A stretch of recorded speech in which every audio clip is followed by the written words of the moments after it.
Hey, how's it going, YouTube? How y'all doing today? Over this past day or so, I just been running my budget again. Every time I run my budget, it's like, man, these cattle have been on grain for about 2.5 weeks now. Okay, so here's what my budget looks like. My grass field, this whole thing right here, this whole thing. Okay, so I ran my numbers. A tonnage of urea. A tonnage of urea is essentially 1,000 pounds of nitrogen. A tonnage of urea, it's about $670 or so. 600. It's about there $675. And so for me to put 10 pounds an acre, that's I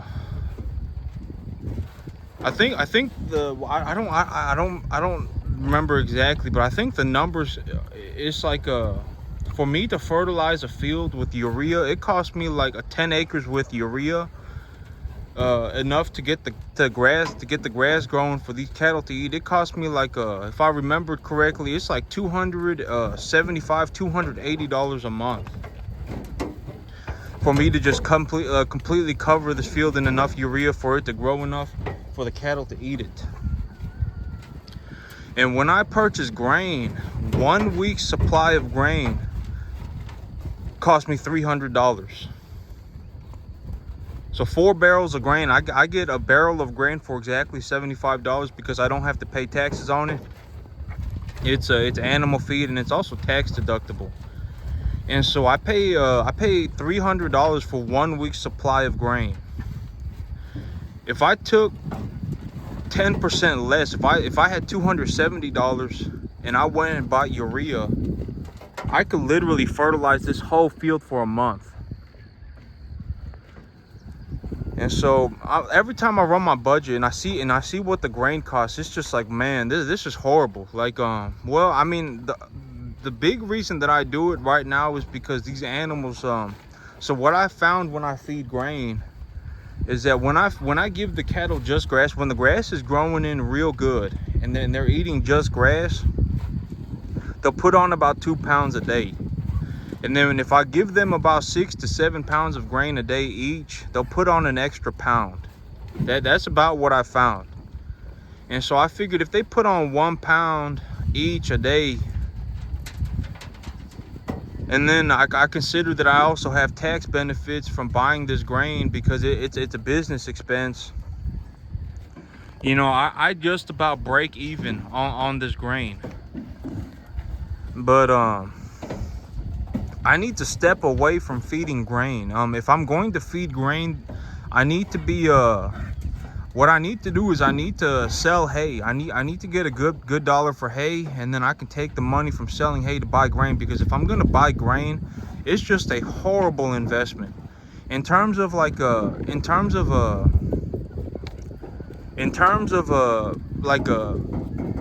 investment in cattle feed, hay is like the worst thing that I can buy right now, and then the second thing is grain. And the best thing that I can do is I can grow my own grass. And then the second best thing that I can do is bale the grass that I grow. Because if I bale the grass that I grow, there will be an additional cost of time as well as equipment for me to do that. And so I really need to, well, I was looking at my numbers yesterday and I was like, man, I've been feeding these cattle grain for 3 weeks, and I mean, I am getting a positive return on it. I mean, the animals are looking good, but it's just, I ain't making a positive return, but I am making some sort of a return on it, so it makes me feel better about it. But it's just a horrible investment. I don't think that I'm exactly losing money on it, but in terms of oh, little guy squaring up with the big beef master over there. Little guy's a pretty feisty little fella right here. This little guy right here, but he been like that since he was young. He'll he'll push the bigger ones. He will. And so But feeding grain is just not a good idea. I mean, in terms of me getting a tax benefit from it, and these animals are putting on some extra weight from it, and so when all those things are considered, yeah, it's okay, and you know, it's okay. But I would much rather be feeding these animals stuff that I grow on my own, feedstuffs that I grow on my own. I'll take y'all to go look at the sorghum Sudan grass right now. The sorghum Sudan grass, it's been real hot. It's been like 90 degrees, and so the sorghum Sudan grass it is growing in very well. It is growing in extremely well.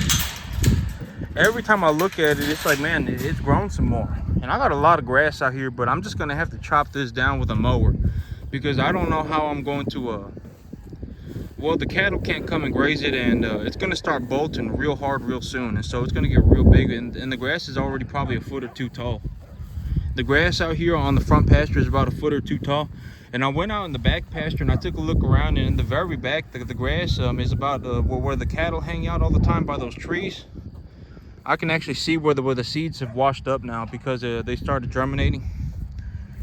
And in these little river systems where the water pooled and moved through the field, I can actually see where it deposited the seeds. So yeah, I need to level this field a little bit more. But yep, the grass in the back field is about a foot or two tall too, in the very back. But the sorghum Sudan grass is easy to see on the camera. Now, there's a little patch that I missed over here. I think honestly what had probably happened, well, on these big hills like this right here, I think what had happened was that the water, the rain just came down too intense, and it pushed the seed off the little hills. Because I got another one right here. Anywhere that there's a kind of a real big hill, like where it's just kind of like a real steep hill, the seed, there's a zero seed on it, on the hilltop. And so I think it's because, and leading right up to the hilltop, there's a lot of seed, like there's a lot of grass right there. Y'all can see the grass right there. And then right when it gets to this right here, the grass disappears. And so I went over it with the grain drill, but I think that the rain washed it off those steep hills. And so yep, the grass is definitely growing. When this grass gets to about 3 to 4 feet, when the grass gets to 3 feet tall, I'm gonna start cutting it. And then by the time I finish cutting it, the grass will probably be about 5 feet tall. And I'm gonna just zero graze feed it to the cattle. So I'm gonna feed the animals this grass instead of feeding them grain. And this grass, well, when it's ready to be cut, it'll probably still be too wet for me to bale grass, or for me to bale hay. I'll have to take a look. If I can bale the hay, I'll just bale it. But if the weather conditions are kind of just not good for baling grass, I'll just feed it to the cattle. But y'all can take a look at the sorghum Sudan. It's growing every single day. Every time I look at it, I'm like, man, this sucker is growing.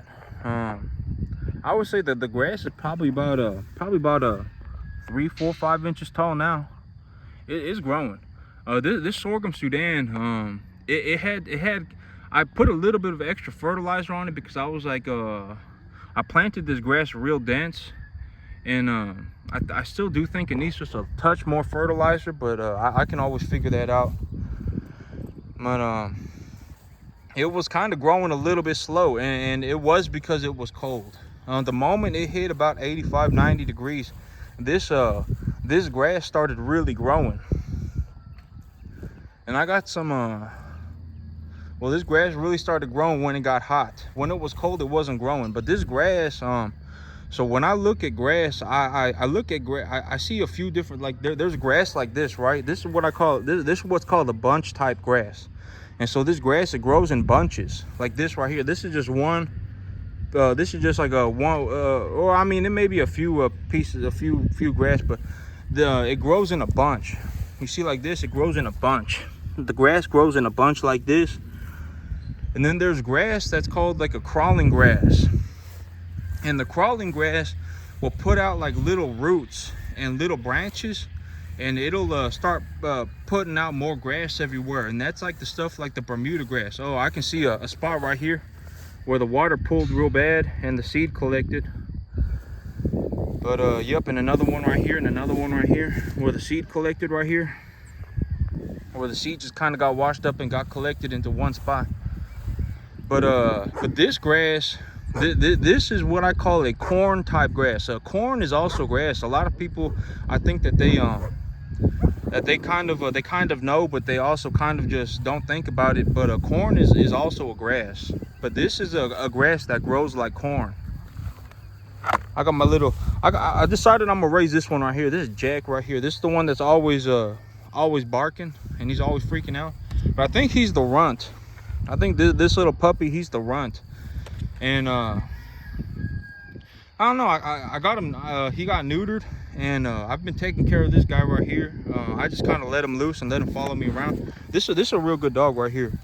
The other dogs, they kind of well, this guy here, he just sits on my porch all day. He just sleeps on my porch all day. He doesn't chew on anything. He doesn't mess with the cattle at all or anything. So got a whole bunch of grass bunched up right there. And so, but I think he's a runt. And I'm pretty sure him, well, his mama tried to kill him, and his brothers, they rip at him real bad and stuff. And so I think he likes being with me. And when he's with me, he doesn't bark or whine or anything. So I leave him alone. And the little dog just sleeps on my porch all day. He doesn't do anything. He doesn't bite. He doesn't chew on my house. He doesn't chase my cattle around. He just sleeps on my porch. So I think this dog right here, I'm gonna raise him right here. Hey Jack, come here, Bubba. Jack. I don't think he quite knows his name. Come here, Bubba. But I got him neutered, and I was taking care of him, and I was like, I like this dog. This dog, he's okay. But yep, the grass is definitely growing. The grass is coming in real good, but this grass, it grows like corn. This grass is gonna get real tall. It's gonna get taller than I am at one point. And yep, it's gonna grow. This grass is gonna grow real good. But the thing about this grass is that I was running the numbers, and I put about a 1/4 ton of fertilizer on this grass. And that 1/4 ton of fertilizer, I put a 1/4 ton of 1717 on here. 1717, and then I put just a touch of urea on it. And so that 1/4 ton of 1717 cost me about $200. It cost me just under $200. And then that touch of urea cost me, you know, maybe like 25 bucks, right? And then the seed cost me $160. And so I spent like 75 bucks to do all of this. And this is what I can get for $375. And if I go to the feed store and I buy 5 barrels of grain, that's 5 barrels of grain is what I can get for $375. And so, you know, for me, it's like if I was gonna go and if I was going to really look through the numbers, and I was really going to say, okay, this is what I need to do in terms of feeding my animals, it would be I need to grow my own food.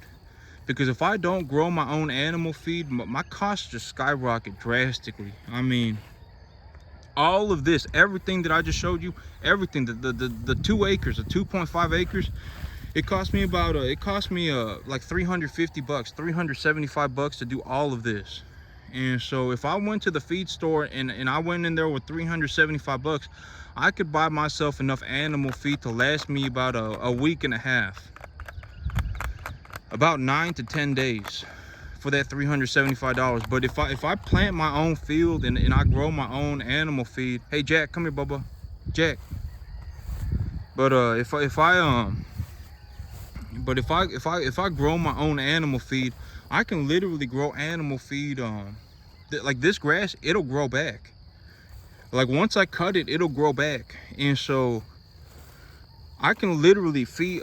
I can give these animals an unlimited amount of feed for that $375. Like I can feed I would estimate about 40 to 50 cattle.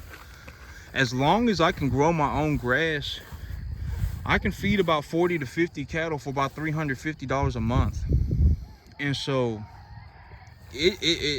when I look at the budget, I do my budget pretty frequently just to see how the finances of my business are doing, you know, just to keep everything kind of I guess, you know, just to take a look at how things are going, right? Got to see where the money's going. And so when I look at my budget, I'm just like, man, feeding stuff, like buying feed stuff from a feed store, even if I get a good deal on it, it's just a horrible investment. I mean, especially when I can grow the animal feed myself. But when I compare it to growing the animal feed myself, it's just a it's just like, man, I need to be doing this. And so this grass here in about 40 days, well, as soon as it gets to 3 feet tall, I'm gonna start cutting it and I'm gonna start feeding it to the cattle. And I'm gonna take their grain away. I'm gonna stop feeding them grain, just because that grain is so expensive. The grain is so expensive. And when this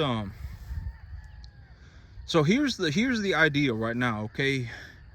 If by the time that when this grass is about ready to be cut, I'm gonna take a look at the weather, and if it looks like I'll be able to bale hay, I'll bale this. I'll bale it. I'll go get myself a square baler and I'll bale it, and I'll put the hay up in storage, or I may even sell it. And I'll feed the cattle the dry hay. But if it looks like it's good, the weather's going to be real bad. If the weather looks like oh, I won't be able to bale this hay, it's going to rain a lot, or it's going to be whatever, too humid, whatever, then I'll start zero grazing it. I'll cut it to feed it to the cattle just as fresh grass. And if I do sell the Sudan grass, I'll take that money and I'll buy grain with it, because I can make a profit selling the Sudan grass. And so I can make a profit selling this grass. And so I can take that money, the profit that I make will help me offset the cost of the grain. And so because if I make good money on this hay, and then even if I have to pay good money for grain, it'll kind of just balance itself out. And then I can also get my tax benefits from having a business expense, as well as creating revenue.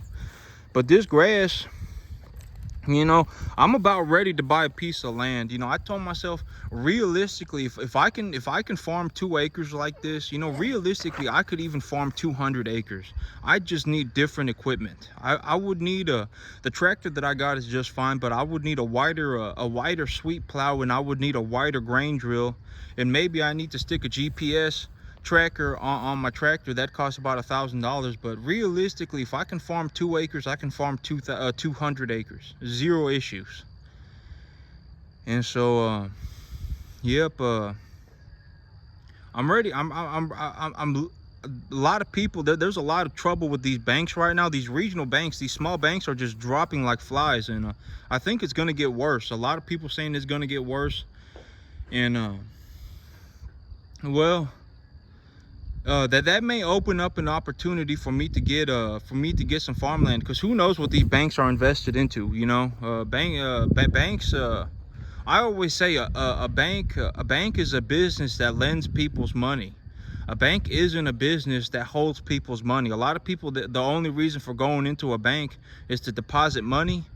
But in reality, that bank isn't there to hold on to people's money. That bank is there to lend out people's money. They're in the business of lending people's money.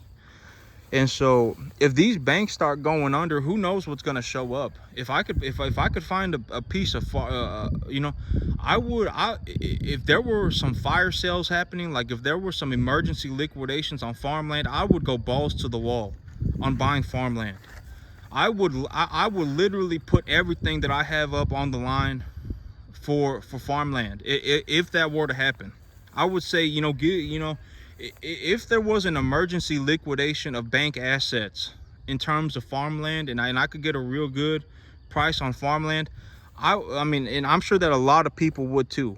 A lot of you know, I'm sure that there would be people who really step in to do what I would do as well. But if I saw an opportunity like that, that would be the time to just go balls to the wall. But right now, it's kind of a good time to just keep a good eye on what's happening, because I think our financial situation here in about by the end of the year is going to get real interesting. The financial situation of the broader U.S. economy is going to get real interesting. And you know, like if I went out and I bought a piece of land and I had to grow hay on it to make money, I know that I could do it. Deep down, I understand that I know how to do it, and that I ain't scared of that. And I ain't saying I'm scared. You know what I'm looking to do is I'm looking to make a good, thoughtful, I'm looking to make a good decision here. And like realistically, even today, if I could make $500 on this farm, you know, and then I could make $500 on another 20 acres, and I put the money together, though, that $1,000 a month would be enough to pay for that 20 acres. But well, I need to see how things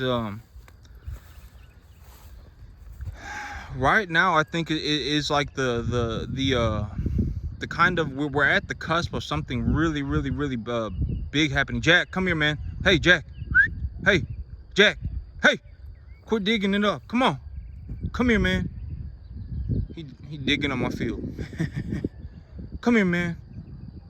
Yeah, but he a good dog. You see him right there? He don't go wilding or nothing. And so I think he's just trying to figure out what I'm saying. Hey, Jack, come here, Bubba.